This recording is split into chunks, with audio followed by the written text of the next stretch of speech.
Welcome back to my YouTube channel concept with Naveen में आपका स्वागत है।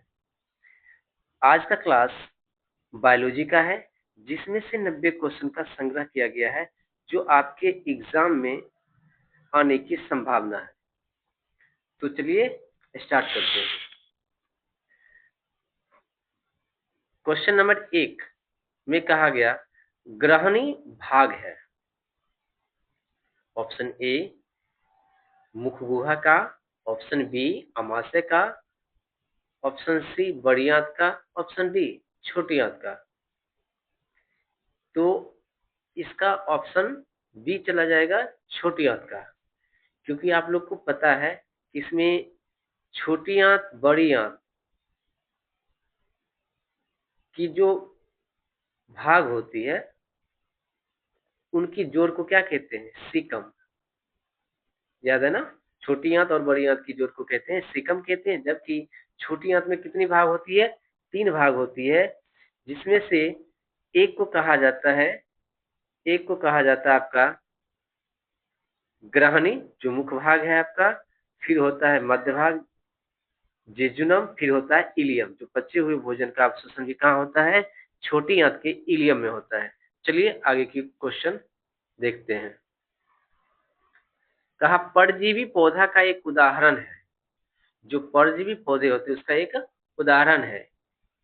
नंबर 1 कहा गया है कि गोबर छत्ता होगा, या वायुफिलम होगा, अमरबेल होगा, चीर होगा। ये परजीवी की बात का। परजीवी पौधा किसको कहते हैं? जो दूसरे पौधा पे आश्रित होकर के उसी से अपना भोजन प्राप्त करता है, उसी को ना परजीवी पौधा कहते हैं। तो ये कौन है? तो अमरबेल है। कौन है? अमरबेल। क्योंकि ये किसी भी पेड़ पौधे पे जाके देखेंगे धागा नुमा लटका हुआ रहता है, वो क्या है? आपका अमरबेल है। चलिए आगे की क्वेश्चन ये कहा गया है कि प्रकाश संश्लेषण होता है। हाँ, ये बताइए प्रकाश संश्लेषण होता है।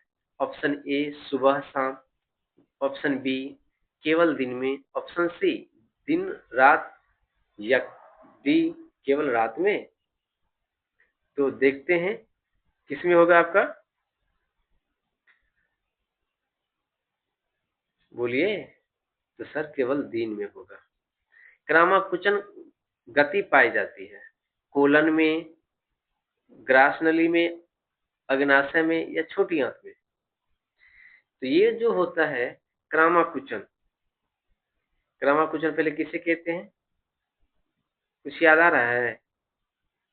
कि जब ग्रास नली में क्या होता है? संकुचन होता है, फिर शिथिलन होता है। शिथिलन और क्रामाकुचन, शिथिलन और संकुचन जो होती है, इसी को हम लोग क्या कहते हैं? दोनों की जो बार बार होता है ग्रास नली में होती है, जिसको हम लोग क्रामाकुचन कहते हैं। यानी option number B will be correct answer. तो फिर देखते हैं हम पीत, अच्छा ग्रास नली में नहीं टिकी था। पीत रस का स्राव होता है। कहाँ होता है पीत रस का स्राव? ऑप्शन ए छोटी आंत द्वारा, ऑप्शन बी यकृत द्वारा, ऑप्शन सी अग्नाशय द्वारा, या ऑप्शन डी ग्रहणी द्वारा। तो 5 का जो आपका होगा, यकृत में पीत रस का स्राव होता है। आगे की क्वेश्चन देखते हैं। गोबर छत्ता एक प्रकार का क्या है? ए मृतजीवी, बी परजीवी, सी स्वपोषी, डी शैवाल। तो आपका ऑप्शन नंबर ए आपका मृतजीवी है। गोबर छत्ता में कौन सी पोषण पाई जाती है? मृतजीवी पोषण पाई जाती है। आगे की क्वेश्चन देखते हैं। क्वेश्चन नंबर 7 में क्या कहा गया है? क्वेश्चन नंबर 7 में कहा गया है आपका दूध से दही बनाने में निम्नलिखित में से कौन सी अभिक्रिया होती है? ऑप्शन ए अपघटन अभिक्रिया, ऑप्शन बी किण्वन, ऑप्शन सी उत्सर्जन, या ऑप्शन डी प्रकाश संश्लेषण। तो आपका इसमें जो दूध से दही जो बनता है उसको हम लोग कहते हैं किण्वन प्रक्रिया। क्या कहते हैं? किण्वन प्रक्रिया। ऑप्शन बी चला जाएगा। 8 नंबर में क्या कहा? क्लोरोफिल वर्णक का रंग कैसा होता है? काला होता है, पीला होता है, नीला होता है, या फिर हरा होता है? तो आप लोग को पता है कि ये पत्तियों में पाया जाता है। हरे पेड़ पौधे की पत्तियों में पाया जाता है। कैसा होता है? ये हरा होता है। दांत का कठोरतम भाग क्या कहलाता है? तो डेंटाइन होगा, इनामेल होगा, या मज्जा गुहा होगा, केनाइन होगा। तो ये आप लोग का ऑप्शन बी, ऑप्शन बी चला जाएगा, किसका? इनामेल होगा। निम्नलिखित में से किससे रंध्र के छिद्र घिरे रहते हैं? क्या कहा गया क्वेश्चन, फिर से समझिएगा कि निम्नलिखित में से किससे रंध्र के छिद्र घिरे होते हैं? Option A cuticle, option B guard कोशिका से, या वात्र रंध्रिका से, या इनमें से कोई नहीं। तो ऑप्शन बी चला जाएगा, गार्ड कोशिका से जो रंध्र छिद्र होते हैं ना, वो घिरी हुई रहती है। Option B will be correct answer. अब देखते हैं हम लोग 11 नंबर क्वेश्चन में क्या कहा। स्टार्च की उपस्थिति की जांच के लिए किस विलयन का उपयोग करते हैं? स्टार्च जो दो प्रयोग बताया गया था कि जब किसी यानी कि पत्तियों में, याद है कि प्रकाश संश्लेषण होता है, इसको साबित करें तो वो क्रिया विधि के द्वारा जो बताया गया था कि वह भाग जहाँ संश्लेषण होता है वो भाग नीला हो गया, बाकी क्या हो गया? पीला, सही बोले हैं। चलिए, तो 11 नंबर में हम कैसा होता है, स्टार्च की उपस्थिति की जांच के लिए हम किस विलयन का उपयोग करते हैं? तो आयोडीन का, बिल्कुल सही, आयोडीन का उपयोग किया जाता है। चलिए क्वेश्चन नंबर 12 में देखते हैं क्या कहा। प्रकाश संश्लेषण की दर निम्न में से किन कारकों पर निर्भर करती है? किन कारकों पर निर्भर करती है? प्रकाश के गुण पर, बिल्कुल होगा। प्रकाश की मात्रा, बिल्कुल होगा। ये भी दोनों, यानी कि सी चला जाएगा। रंध्र मुख्यतः पाए जाते हैं जड़ों पे, पत्तियों पर, तना पे। रंध्र जो पाया जाता है किसमें पाया जाता है? तो पत्तियां में पाया जाता है। आगे चलते हैं क्वेश्चन नंबर 14। क्या बोला इसमें? प्रकाश संश्लेषण की प्रकाश अभिक्रिया होती है। प्रकाश अभिक्रिया होती है, कहाँ होता है प्रकाश अभिक्रिया? ए क्लोरोप्लास्ट के स्टोमा में, या क्लोरोप्लास्ट के गना में, या फिर कोशिका द्रव में, या माइटोकॉन्ड्रिया में। तो ये चला जाएगा क्लोरोप्लास्ट में, क्योंकि प्रकाश संश्लेषण की यदि बात हुई है तो वो कहाँ चला जाएगा? क्लोरोप्लास्ट में। आगे देखते हैं, मनुष्य में नासिका छिद्र लैरिक्स, ट्रेकिया तथा फेफड़ा मिलकर बनाता है। क्या बनाता है? तो ऑप्शन ए उत्सर्जन तंत्र, ऑप्शन बी जनन तंत्र, ऑप्शन सी पाचन तंत्र, ऑप्शन डी श्वसन तंत्र। तो इसमें जो आपका होगा, श्वसन तंत्र का निर्माण करता है। नासिका से स्टार्ट होती है, जबकि लैरिक्स होते हुए, ट्रेकिया होते हुए कहाँ तक ऑक्सीजन पहुंचती है? फेफड़ा तक पहुंचती है। चलिए 16 नंबर में कहा, कौन सी बीमारी श्वसन तंत्र से संबंधित है? श्वसन तंत्र से कौन संबंधित है? मधुमेह, मलेरिया, निमोनिया, या फिर डायरिया। तो हम लोग देखते हैं क्वेश्चन नंबर 16, अच्छे से समझ लीजिए, ये श्वसन तंत्र से संबंधित बीमारी कौन सा है? तो इसमें श्वसन से संबंधित जो बीमारियां हैं वो आपका निमोनिया है। क्या है? निमोनिया है। आगे चलते हैं, क्वेश्चन नंबर 17 का, कोशिका ईंधन किसे कहा जाता है?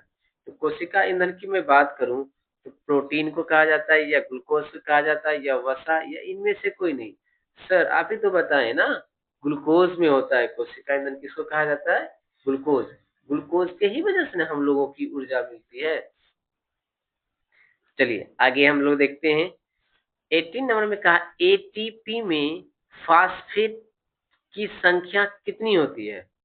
किसकी संख्या पूछा गया है? फास्फेट की। तो option A 1, option B 2, option C 3, या फिर 4।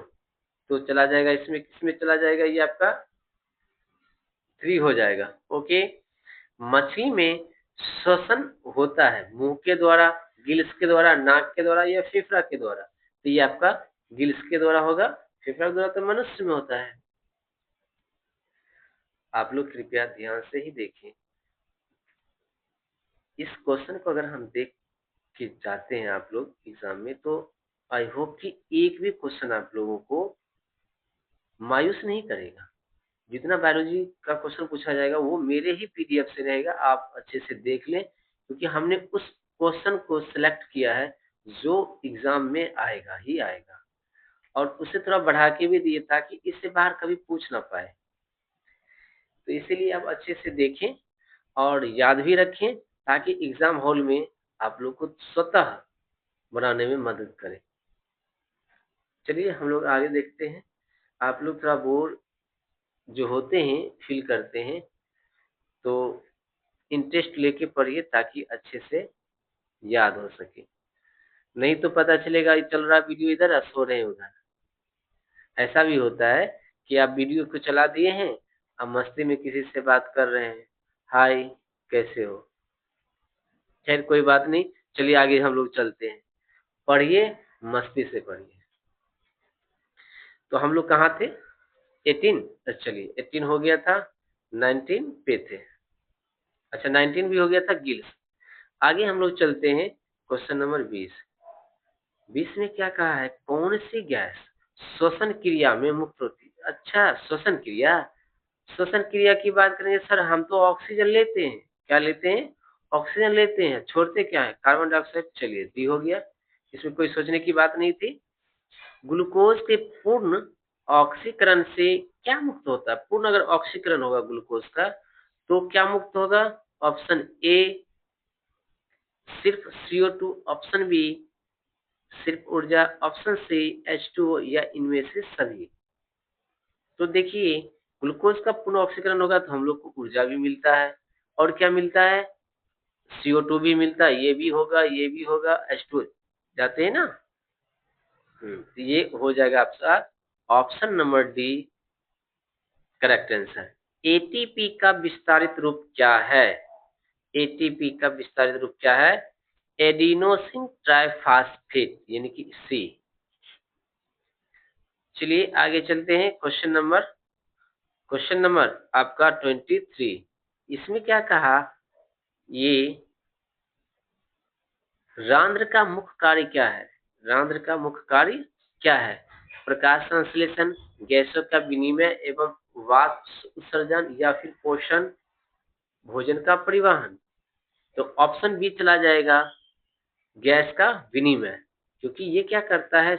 O2 लेता है जबकि CO2, अच्छा सॉरी, इसमें CO2 लेता है जबकि O2 को बाहर निकालता है। ये सब होता है मिस्टेक, जैसे क्लास में बच्चे लोगों को जो ऐसा कहते हैं उल्टा बोल देते हैं ताकि उसका ध्यान किस जगह भटक रहा है उसकी जांच के लिए करते हैं। तो वही मेरे दिमाग में आ गया था, इसीलिए हमने कहा O2 लेता है CO2। तो हम क्या कहेंगे इसमें? गैसे का विनिमय होता है कि कार्बन डाइऑक्साइड जबकि लेता है और O2 छोड़ता है। चलिए आगे चलते हैं।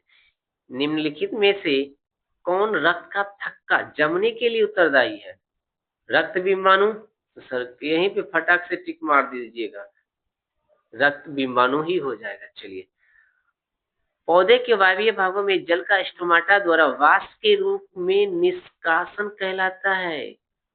प्रासरण या वाष्प उत्सर्जन या उत्सर्जन या विसरण। तो कहोगे सर ये तो वाष्प बाहर निकल रहा है ना, ये तो वाष्प उत्सर्जन हो जाएगा। रक्त में ऑक्सीजन का वाहक कौन है? ऑप्शन ए वसा, option B hormones, option C haemoglobin, option D carbohydrate. तो क्या होगा इसमें आपका? हीमोग्लोबिन। क्या होगा? हीमोग्लोबिन। मैंने बताया हीमोग्लोबिन जो होता है रक्त में पाया जाता है, दो प्रकार के हीमोग्लोबिन पाया जाता है। एक होता है ऑक्सी हीमोग्लोबिन, एक होता है वी ऑक्सी या अनऑक्सी हीमोग्लोबिन। तो ऑक्सी की बात किया तो ये चला जाएगा हीमोग्लोबिन में। मानव हृदय में कितने कोष्ठ होते हैं? तो option A 1, option B 2, option C 3, option D 4। तो कौन सा होगा? ऑप्शन डी 4 चला जाएगा। इसे मैंने बताया 4 बेस में होते हैं। 4 बेस में कौन सा? बयालिन, दयालिन, बयानिलय, दयानिलय। कितना होगा? 4। चलिए आगे चलते हैं।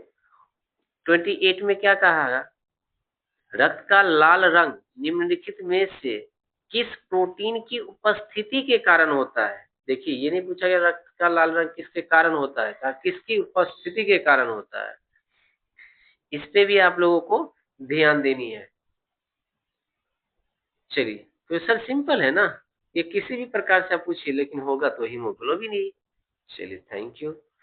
घूमना नहीं है, किसी भी तरह घुमा दे, घूमना नहीं है।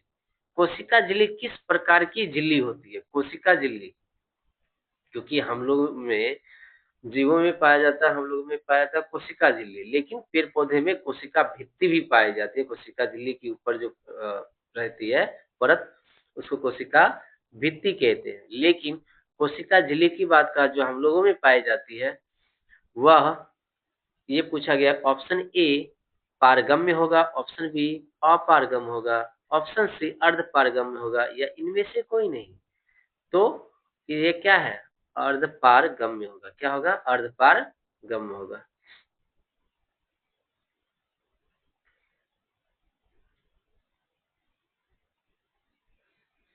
चलिए आगे चलते हैं। रक्तचाप मापने के उपकरण को क्या कहते हैं?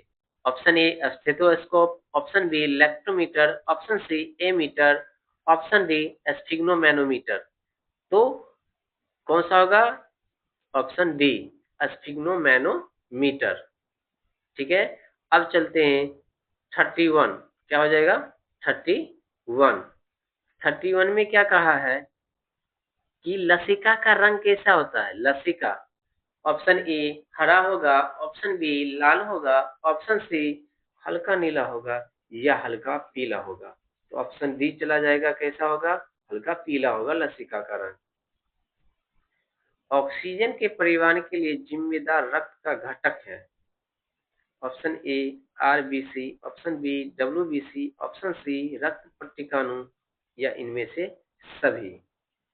तो आपका ऑक्सीजन का परिवार का रक्त का घटक है आरबीसी। लेटेक्स, क्या क्या क्वेश्चन में समझिएगा। लेटेक्स पाया जाता है चीड़ में, या गुलाब में, या कनेर में, या आम में? बताइए किसमें पाया जाता है? तो आपका कनेर में, कनेर का फूल होता है ना, उसी में पाया जाता है, लेटेक्स पाया जाता है। बाकी आगे भी देखेंगे। आप लोग पौधे में पढ़ा है ना, टैनिन, याद है। चलिए 34 में क्या कहा? सजीव जीवधारियों द्वारा किस प्रकार की नाइट्रोजनी पदार्थ का उत्सर्जन होता है? Option A urea, option B ammonia, option C urea, या इनमें से सभी। तो 34 नंबर का क्या होगा? ऑप्शन डी इनमें से सभी होगा। अब चलते 35 में क्या कहा गया है? वृक्क की संरचनात्मक और क्रियात्मक इकाई को क्या कहते हैं? ऑप्शन ए मूत्राशय, option B glomerulus, option C Bowman संपुट, नेफ्रॉन। तो ऑप्शन डी चला जाएगा, नेफ्रॉन।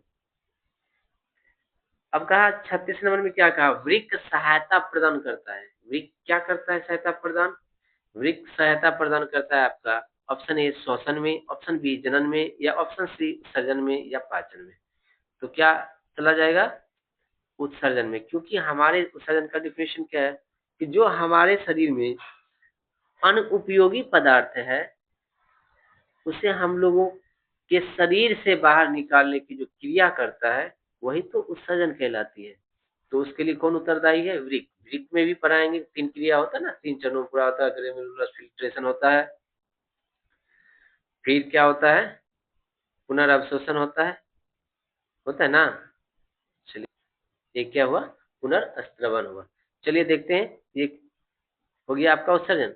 निम्नलिखित में से कौन मनुष्य का एक उत्सर्जी अंग नहीं है? फेफड़ा, वृक्क, अग्नाशय, या त्वचा। तो इसमें से कौन होगा? नहीं की बात कहा, फेफड़ा है।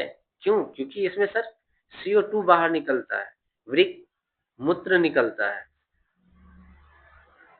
ठीक है, अग्नाशय आपका इसमें हो जाएगा आंसर। ओके, तो सर त्वचा, अरे इसे यार पसीना निकलता है, H2O निकलता है, ये भी उत्सर्जी अंग है। ठीक है, तो 37 का क्या हो जाएगा? सी। आगे हम लोग बढ़ते हैं। मूत्र का जो पीला रंग होता है किस वर्णक के कारण होता है? Option A chromoplast, option B urochrome, option C chloroplast, या ऑप्शन डी लिकोप्लास्ट। ये हो जाएगा यूरोप्लास्ट। क्या हो जाएगा? यूरोप्लास्ट। पौधे के उत्सर्जन पदार्थ है, कौन सा? टेनिन, गोंद, रेजिन, इनमें सभी। तो ये जब है तो टेनिन भी है, गोंद भी है और रेजिन भी है, इनमें से सभी चला जाएगा। डायलिसिस मशीन द्वारा रक्त का शुद्धिकरण की प्रक्रिया कहलाता है डायलाइसिस, डायलाइसर, सिलोफेन या हीमोडायलिसिस। तो ये कौन सा होगा? Option D, haemodialysis. गुर्दे में उत्पादित मूत्र अस्थायी रूप से संग्रहित होती कहाँ पे? मूत्र मार्ग में, मूत्र वाहिनी में, वृक्क में या मूत्राशय में। तो आप क्या देखते हैं, वृक्क से जो निकलती है वो मूत्र मार्ग से होते हुए कहाँ पे संचित रहता है? तो मूत्राशय में, क्योंकि रेक्टम के द्वारा बाहर निकाल दी जाती है। तो ये आपका हो जाएगा मूत्राशय। बी में कहा 42 में कहा गया है कि प्रकाश संश्लेषण की क्रिया होती है कवकों में, जंतुओं में, हरे पौधे में या परजीवी। प्रकाश संश्लेषण हरे पौधे में। चलिए आगे बढ़ते हैं 43 पे। 43 में क्या कहा? निम्न में से परजीवी पादप का उदाहरण है। परजीवी पादप कौन सा है? परजीवी तो option A bacteria, option B Cuscuta, option C विषाणु, ऑप्शन डी कवक। तो ये हो जाएगा कस्कुटा। ये लग रहा होगा कि फर्स्ट टाइम सुन रहे हैं, कोई बात नहीं है, याद रखिए कस्कुटा। मनुष्य के मुख गुहा में कितनी जोड़ी लाड़ ग्रंथि पाई जाती है? Option A 1, option B 2, option C 3, option D 4। तो कितनी जोड़ी लाड़ ग्रंथियां पाई जाती है? तो ऑप्शन सी 3 जोड़ी लाड़ ग्रंथि पाई जाती है। कौन कौन सा? एक होता है पैरोटिड ग्रंथि, एक होता है, बोलिए, पैरोटिड ग्रंथि, एक होता है सबमैंडिबुलर और एक सबलिंगुअल। 3 प्रकार की पाई जाती है। चलिए आगे चलते। दांत की सबसे ऊपरी परत को क्या कहते हैं? डेंटाइन, इनामेल, अस्थि, क्राउन। दांत की ऊपरी परत बोला है, ना कि सबसे कठोरतम भाग बोला है। दांत की सबसे ऊपरी परत को क्या कहते हैं? इनामेल। मुख गुहा में आहार का कौन सा भाग पाचन होता है? मुख गुहा में आहार का कौन सा भाग का पाचन होता है? प्रोटीन का, कार्बोहाइड्रेट का, वसा का, न्यूक्लिक अम्ल का। किसका होता है? तो ऑप्शन बी कार्बोहाइड्रेट का, हमारे जैसे मुख गुहा में जाती है उसका पाचन होता है।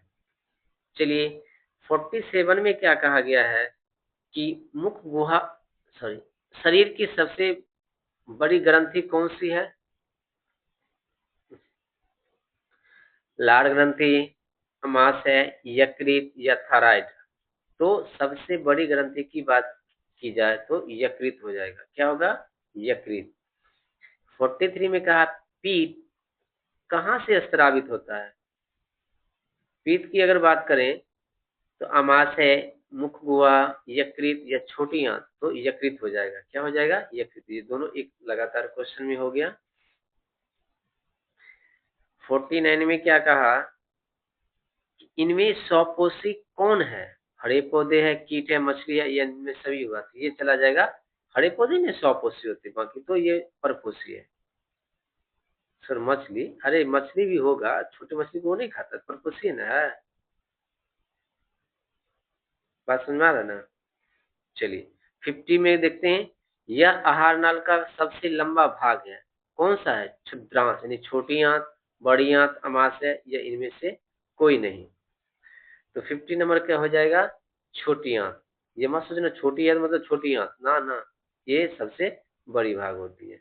चलिए आगे चलते हैं। आज 90 क्वेश्चन का हमने संग्रह किया, इसे 90 पूरा देते हैं।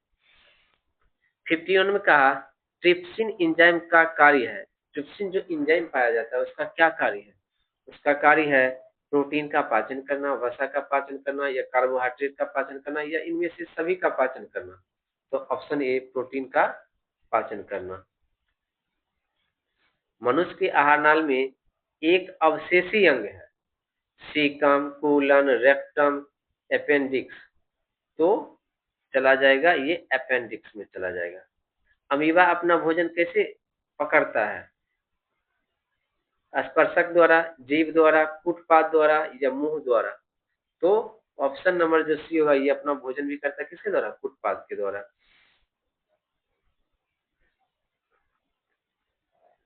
चलिए हम लोग कहाँ थे? कौन सा एंजाइम वसा का क्रिया करता है? Pepsin, trypsin, lipase, amylase. तो हो जाएगा इसमें से लाइपेज।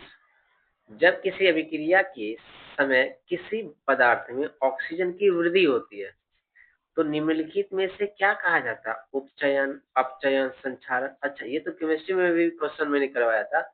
ऑक्सीजन की वृद्धि होगी, ऑक्सीजन की वृद्धि होगी तो कौन सी अभिक्रिया कहलाएगी? ऑक्सीकरण यानी उपचयन। चलिए आगे चलते हैं। क्वेश्चन नंबर 56 में क्या कहा? अम्ल का पीएच मान क्या होता है? ये केमिस्ट्री का क्वेश्चन इसमें आ गया था। तो ये अम्ल का पीएच मान क्या होगा? 7 से कम होगा। चलिए, ग्लूकोज का रासायनिक सूत्र क्या होगा? ये भी आप लोग को पता है, C6H12। ग्लूकोज का रासायनिक सूत्र क्या है? C6H12O6। चलिए, कहीं पे गलती हो गया, चलिए इसको 12 कर लीजिए। क्या होगा इसका? C6H12O6 होगा। लिखने में मिसप्रिंट हो गई है। तो हम लोग आगे बढ़ते हैं। अमीबा में अधिकांश पोषण कैसे होता है? सर्व शाकाहारी के द्वारा या अंतःग्रहण सर्वाहारी स्वपोषण के द्वारा? तो ये आपका ऑप्शन बी चला जाएगा, अंतःग्रहण के द्वारा। यानी उत्पाद का क्या करता है? वो अंतःग्रहण करता है। किसकी उपस्थिति के कारण पौधे का रंग हरा होता है? ये तो सीधे हो गया, क्लोरोफिल के द्वारा होता है, हरा रंग होता है। चलिए आगे चलते हैं। हार्ड्रा में क्या मस्तिष्क पाया जाता है, या तंत्रिका पाया जाता है, या मुख पाया जाता है, या स्पर्शक पाया जाता है? तो ये जो होता है ना, ये स्पर्शक पाया जाता है इसमें, हाइड्रा में। ना मस्तिष्क, ना ही तंत्रिका, ना ही मुख। न्यूक्लियस शब्द किसके द्वारा दी गई थी? Nucleus, Robert Brown, Robert Hooke, प्लाट, विचार्ड। तो रॉबर्ट ब्राउन। 62 में कहा पौधे और पशुओं की कोशिकाओं का वैज्ञानिक अध्ययन क्या कहलाता? अनुवांशिकी या कोशिका विज्ञान, साइटोजेनेटिक्स या ऊतक विज्ञान कहलाता है? क्या कहलाता है? कोशिका विज्ञान। अब क्या कहा है 63 नंबर क्वेश्चन में? निम्न में से कौन सी बीमारी श्वसन तंत्र से संबंधित है? Diarrhoea, TB, pneumonia.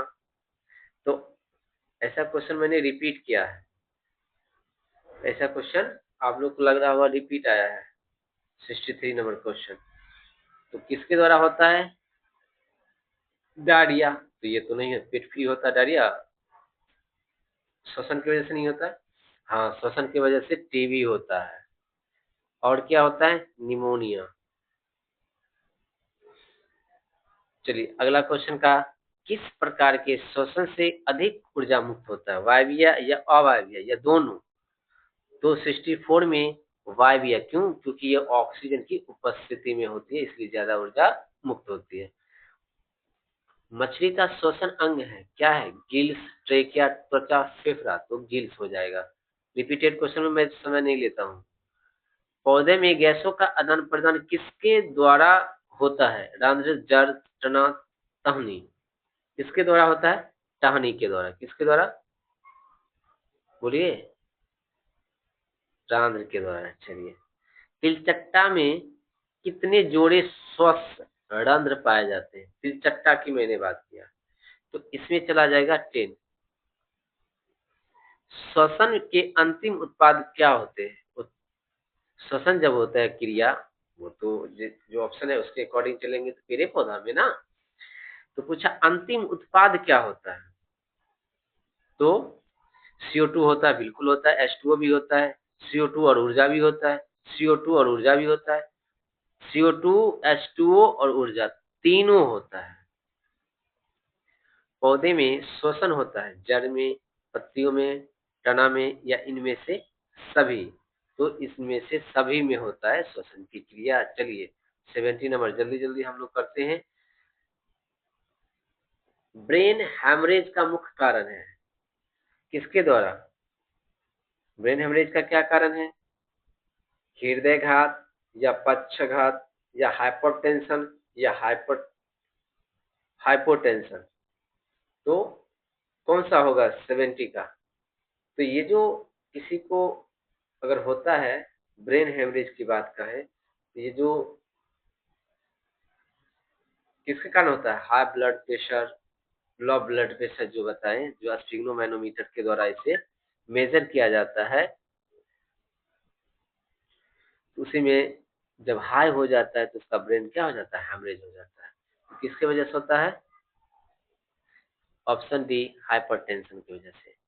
हीमोग्लोबिन की कमी से क्या होता है? ये अभी बता, एनीमिया होता है, मधुमेह होता है, पीलिया होता है या डायरिया होता है? ऑप्शन ए, एनीमिया होता है। किस जीव में हीमोग्लोबिन नहीं होता? मक्खी, मनुष्य, पक्षी, इनमें से कोई नहीं। कौन सा होगा? ऑप्शन ए, मक्खी में हीमोग्लोबिन नहीं होता, उसे मार के देखना, व्हाइट व्हाइट निकलेगा।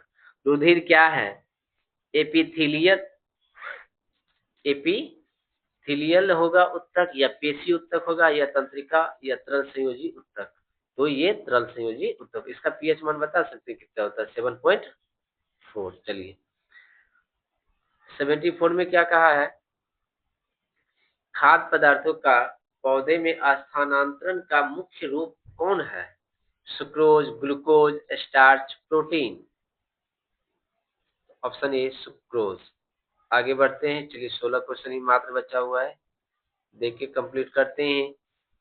निम्न में से सबसे तेज हृदय धड़कन किसका होता है? व्हेल का, चूहा का, हाथी का, या फिर आदमी का? सबसे ज्यादा किसी का होता है? देखते हो चूहा का? कहीं जाकर देखना अच्छे से, बढ़िया से। चूहा का होता है। किसका होता है? चूहा का। फ्लोएम उत्तकों द्वारा हाइड्रोकार्बोरेट, फ्लोएम उत्तकों द्वारा कार्बोहाइड्रेट का परिवहन होता है ग्लूकोज के रूप में, फ्रुक्टोज के रूप में, लैक्टोज के रूप में, या सुक्रोज के रूप में होता है? तो ऑप्शन डी, सुक्रोज। इस तरह का सेकंड क्वेश्चन है। रक्त क्या है? उत्तक है, या कोशिका है, या पदार्थ है? क्या है? तो सर अभी तो बताए ना, तरल संयोजी उत्तक है। उत्तक दे दिया तो क्या दिक्कत है? हो गया। चलनी नलिकाएं पाई जाती है जंतुओं में, जाइलम में, फ्लोएम में, एक कोशिकीय पौधे में? किसमें पाया जाता है? तो चलनी अगर कहेगा तो फ्लोएम में, और बेलनाकार कहेगा तो जाइलम में। आरबीसी की जीवन अवधि कितनी होती है? 120, 180, 80 या 220?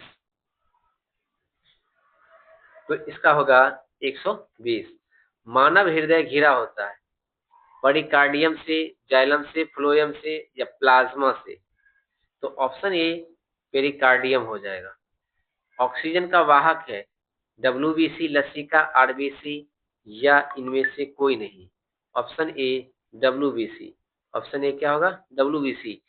समहन उत्तक के रूप में पाया जाता है AP AP epidermis, xylem, phloem, और ऑप्शन डी जो होगा, जाइलम भी होगा, फ्लोएम भी होगा। तो कौन सा हो जाएगा आपका? Option D. कहा कि इसमें जाइलम और फ्लोएम दोनों को कहा जाता है समहन उत्तक। आगे चलते हैं, क्वेश्चन नंबर 83 क्या कहा है? ब्लड समूह ए में कौन एंटीबॉडी होता है? ए, बी, ए बी, ओ? कौन सा होगा? एंटीबॉडी। एंटीबॉडी की बात करें तो एंटीबॉडी हो जाएगा आपका बी। 84 में क्या कहा गया है? 84 में कहा गया है प्रोटोजोआ अपशिष्ट पदार्थों का निष्कासन कैसे करता है? जो उत्सर्जन करता है ना हम लोग जैसे निकालते हैं, उसी तरह प्रोटोजोआ जो अपशिष्ट पदार्थों का निष्कासन करता है कैसे करता है? मिश्रण द्वारा, प्रासरण के द्वारा, अवशोषण के द्वारा, या निष्कासन के द्वारा? किसके द्वारा होता है? तो ऑप्शन ए, विसरण के द्वारा। किसके द्वारा? विसरण के द्वारा। अब 85 का वृक्क किस जैव प्रक्रम का हिस्सा है? ऑप्शन ए, उत्सर्जन, श्वसन, पोषण, परिवहन? ये तो वृक्क के द्वारा उत्सर्जन होता है, मूत्र का उत्सर्जन ही। निम्न में से कौन वृक्क की रचनात्मक क्रियात्मक इकाई है? ये रिपीट हो गया, नेफ्रॉन हो जाएगा। मानव का प्रमुख उत्सर्जी अंग निम्नलिखित में से क्या है? वृक्क, ये भी रिपीटेड है।